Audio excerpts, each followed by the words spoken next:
مبني من سنة 1736، موجود في ولاية اسمها رود ايلاند في أمريكا.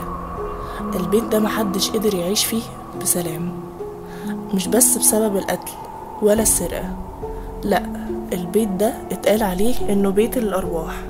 ودي القصة الحقيقية اللي حصلت لعيلة كاملة، لحد ما جابوا ناس مخصوصين لطرد الشيطان بنفسه.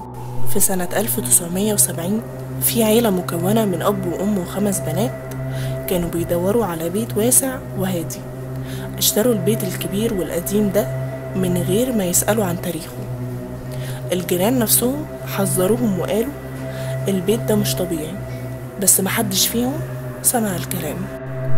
في أول أسبوع البنات الصغيرة بدأوا يصحوا مفزوعين، بيقولوا إن في ست واقفة عند الدولاب ساكتة وبتبصلهم. الأم بدأت تشم ريحة عفن جاية من ولا حاجة، وكل مرة الريحة دي تظهر حد من البنات يغيب عن الوعي. الأب نزل القبو ولقى ورق قديم مكتوب فيه تعويذ غريبة ورموز شيطانية، وبدأ يسمع خبط تحتيه، خبط بيحصل وهو واقف، كأن في حاجة تحت بتتحرك. اللي ظهر بعد كده كان مرعب. الست شعرها منكوش، نص جسمها محروق، ظهرت للأم وقالت لها بصوت مرعب: أنا كنت هنا قبلك ومش همشي إلا بجثة. العيلة جابت أشهر محققين في العالم في الأمور دي، إد ولورين وأرن، ناس تخصصهم إنهم يطردوا الأرواح، وحضروا جلسة تطهير بنفسهم، وقالوا إن البيت فيه روح ساحرة اسمها باتشيبا تشيرمان. الست دي كانت بتقدم الأطفال كقرابين، وانتحرت على الشجرة اللي جنب البيت. الحقيقة اللي اتقالت في آخر التحقيق مفيش روح واحدة، البيت فيه أكتر من كيان، وكانوا كلهم بيكرهوا وجود البني آدمين. والبيت مش بس مسكون، ده ملعون.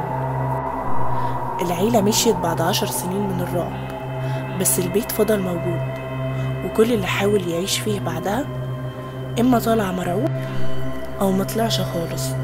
لحد النهاردة في ناس بتحجز تزوره في الليل وبيسجلوا أصوات ويشوفوا حاجات مرعبة.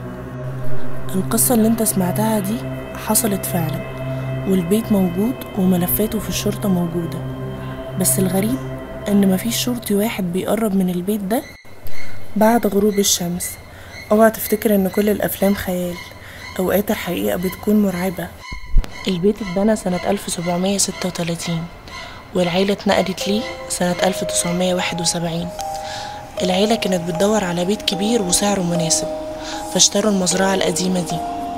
من أول يوم بدأت تحصل حاجات غريبة، ريحة عفن في أوض معينة، وجثث حيوانات صغيرة في القبو، صوت ست بتنادي بالليل، أطفال بيصحوا مفزوعين وبيقولوا إن في ست عند الدولاب. باتشيبا تشيرمان كانت شخصية حقيقية عاشت في نفس الأرض. اتهموها زمان إنها مارست طقوس شيطانية وضحت بطفل صغير. ماتت في ظروف غامضة سنة 1885.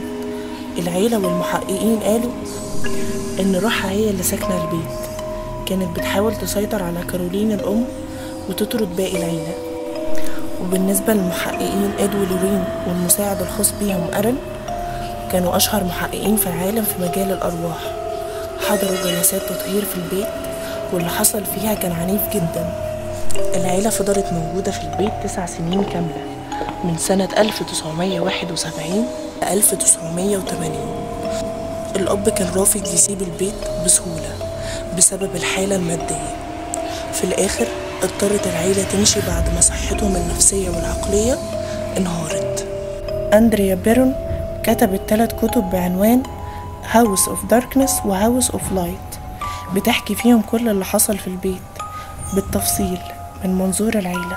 في ناس بتقول ان اللي حصل للعيلة كان مجرد هلاوس، لكن كل بنت من البنات ال5 قالت نفس الكلام حتى بعد مرور 40 سنة. والأغرب ان لحد دلوقتي كل اللي بيزوروا البيت بيحكوا عن نفس الأصوات والمشاهد.